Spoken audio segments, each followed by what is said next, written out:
Mi historia se desarrolla en un pueblo del sureste de Kentucky. Se trata de un pequeño pueblo del que probablemente nunca hayas oído hablar. Sus habitantes se dispersan por las laderas de las montañas de un lado a otro. Es el tipo de pueblo en el que no es precisamente raro encontrar a los vecinos haciendo trueque de bienes con el ganado y los servicios, viviendo de lo que les proporciona la tierra y, en general, arreglándoselas con lo que tienen. Aquí se crió mi padre. Es aquí donde mi padre crió a su familia. Ahora bien, mi padre era un hombre orgulloso, bajito, apenas 1,70 metros, pero corpulento. Era muchas cosas: un montañero, un carpintero, un superviviente, un cazador, pero sobre todo, era orgulloso. Me inculcó todas las virtudes en las que hoy creo. Es el tipo de hombre que daría el último dólar a su nombre.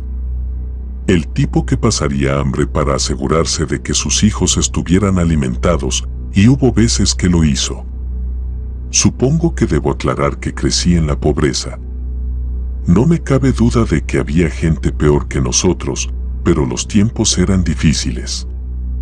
Mi padre trabajaba de forma intermitente, sobre todo en la construcción. Había pocas casas en nuestra comunidad. Construyó nuestra casa desde cero, excavó el sótano y niveló el terreno con poco más que una pala, una carretilla y la ayuda de mi tío y mis 2 hermanos mayores. Nuestra casa estaba situada en la ladera de una colina, en un nicho nivelado. El patio se extendía lo que parecía una eternidad y terminaba en un fresco arroyo de montaña con el bosque más adelante. Pasaba mucho tiempo en esos bosques, recorriendo senderos, cavando ginseng, cazando y pasando las horas. Las montañas proporcionaban a nuestra familia muchas necesidades. El agua se bombeaba desde una mina cercana a la cima de la montaña, nuestra comida consistía sobre todo en caza y ganado, y nuestros ingresos venían a menudo en forma de valiosas raíces. Mi madre es una cocinera maravillosa.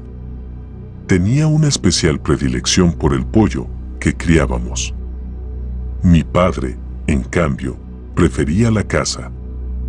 No era ajeno a las artes culinarias y era experto en la preparación de una gran variedad de platos, todos los cuales rastreaba, mataba y preparaba él mismo. Mucho antes de que saliera el sol, salía con poco más que una linterna. Seguía el arroyo de la montaña antes de desviarse por uno de los muchos caminos mineros que se habían labrado a lo largo del terreno. Uno de esos caminos pasaba por un viejo cementerio olvidado hace tiempo por el resto del mundo. Algunas de las lápidas se remontaban a principios del siglo XIX. Recuerdo que una noche mi padre decidió salir a cazar. Para los que no estén familiarizados, la caza al acecho es una práctica común entre los cazadores de los Apalaches, quizás entre los cazadores en general, pero yo no soy cazador, así que no estoy del todo seguro. El cazador sale antes de que salga el sol, como hacía mi padre a menudo, con una linterna. Esta linterna se utiliza de forma muy parecida a un foco. Al dirigirla hacia adelante y hacia atrás sobre el paisaje, el cazador espera ver los ojos del animal. Los ojos de un animal son luminosos y, en plena oscuridad, cuando la luz pasa por encima de ellos, brillan. Este es un método para establecer buenos lugares de caza. En esta noche en particular, mi padre rompió la tradición y decidió llevar su escopeta en esta expedición de avistamiento. Una decisión que, según supe más tarde, le salvó la vida. Era una cálida noche de primavera. Yo siempre he sido como un búho, así que cuando mi padre se despertó yo todavía estaba despierto, jugando a mi Super Nintendo. No era una noche de colegio, así que me saludó con su sonrisa de siempre. «Hola, grandullón», dijo. «Te quedaste despierto hasta tarde». «Quiero ganarle a Mario», le dije. Mis ojos dejaron la pantalla por un breve momento. El tiempo suficiente para ver cómo se ataba las botas. No respondió, Solo siguió sonriendo y me frotó la cabeza mientras pasaba junto a mí de camino al armario de las armas. De él sacó su escopeta del calibre 12, algunos cartuchos y una linterna de minero. La luz, recuerdo, estaba atada a su frente y unida a una batería bastante grande que colgaba de su cintura. Luego se dirigió al sofá y se sentó a mi lado, levantando despreocupadamente el mando de la televisión. Esperó a que terminara el nivel. Ponlo en pausa, me pidió. Tengo que ver el pronóstico. Le obedecí y cambió de canal. Observó cómo el meteorólogo divagaba sobre el tiempo y parecía satisfecho. No da lluvia para hoy, asintió con aprobación, eso es bueno. Volvió a cambiar el canal y se volvió hacia mí. Bien, puedes volver a tu juego. Yo voy a salir. Volveré dentro de un rato. Cuando tu madre se despierte, dile que voy a traer la cena a casa. Esta noche vamos a comer conejo. Me besó la frente mientras se levantaba. Le sonreí mientras doblaba la esquina del pasillo hacia la puerta principal. Escuché cómo se cerraba la puerta y el ruido de sus botas mientras salía del porche, bajaba los escalones y atravesaba el patio. Sus pasos se desvanecían en la distancia. A partir de este momento, no puedo garantizar la validez de mi relato, pero sí puedo decir que el hombre que regresó no era el que se fue. No se equivoquen, mi padre regresó, pero era un hombre cambiado. Nunca habló mucho de esa noche hasta que yo empecé la universidad. Esta es su historia. Como la mayoría de las noches, subió a la montaña por un sendero que bordeaba el arroyo. El aire era tranquilo y cálido, la luna y las estrellas brillaban con fuerza. No había nubes y el pronóstico era claro. El sonido de las cigarras y los grillos llenaba el aire. Avanzó por el sendero, iluminando intermitentemente a ambos lados del arroyo. Lo siguió hasta llegar a una bifurcación del camino. A su izquierda estaba su habitual desvío. Más arriba de ese sendero estaba el antiguo vertedero de Pizarra. Encima había un vertedero de carbón abandonado. Iluminó el sendero y reflexionó. Había estado hablando con sus compañeros de casa y le habían mencionado un buen lugar cerca del cementerio abandonado. Una madriguera de conejos se había instalado en el cementerio y todos habían tenido buena suerte cazando allí. El sendero correcto continuaba a lo largo del arroyo, hacia la mina de la que sacábamos agua, y pasaba por el cementerio donde se decía que residían los conejos. Tras pensarlo un poco, continuó siguiendo el arroyo hasta llegar al cementerio. Al llegar, pasó su luz de un lado a otro de las parcelas. Si había una madriguera aquí, los conejos definitivamente no estaban siendo muy activos esta noche. Caminó entre las lápidas hasta que finalmente decidió seguir adelante. Regresó al sendero y se detuvo. Podía volver hacia el vertedero de Pizarra. Al menos, pensó, podría cubrir los terrenos que estaba acostumbrado a cazar. En cambio, decidió continuar subiendo la montaña. No llevaba mucho tiempo caminando cuando notó un fenómeno peculiar. La luz de la luna y las estrellas había desaparecido. Se vio envuelto en la oscuridad. Las nubes cubrían el cielo y a lo lejos, en algún lugar, había un relámpago. Contó los segundos que faltaban para el trueno, el cielo rugió y luego se silenció. No llovía. En silencio, observó su entorno, rastreando la luz a ambos lados del sendero. Tras una breve pausa, siguió caminando. Mientras caminaba se dio cuenta de algo más. Muy débilmente, muy rítmicamente, sus pasos hacían eco. Esto era inusual. Si alguna vez has estado en una montaña boscosa, una cosa que notarás es que las montañas son excelentes oyentes y rara vez repiten lo que se les dice. Fue entonces cuando el silencio le consumió. Las cigarras, los grillos, los búhos, todos se callaron. Mi padre se detuvo y alumbró a su alrededor. No vio nada, así que continuó por el sendero. El eco quedó en silencio por un momento, pero luego volvió a agitarse. Con cada crujido de sus pasos, podía oír un crujido simultáneo en el sendero detrás de él. Alguien, o algo, le estaba siguiendo, acechándole deliberada y furtivamente. Se detuvo de nuevo, y también su eco. Volvió a encender la luz a su alrededor, en todas las direcciones, por el sendero, entre los árboles, incluso en el cielo. Nada. Observó cuidadosamente su entorno, y fue entonces cuando se dio cuenta de que había otro rastro, a menos de 1 metro de él, al otro lado de la maleza. En silencio, empezó a idear un plan. Decidió que empezaría a caminar de nuevo, y cuando el eco volviera a aparecer, daría otro paso, pero se detendría antes de que su pie tocara el suelo. Si era solo un eco, si estaba escuchando cosas, o si su mente le estaba jugando una mala pasada, entonces el eco también se detendría.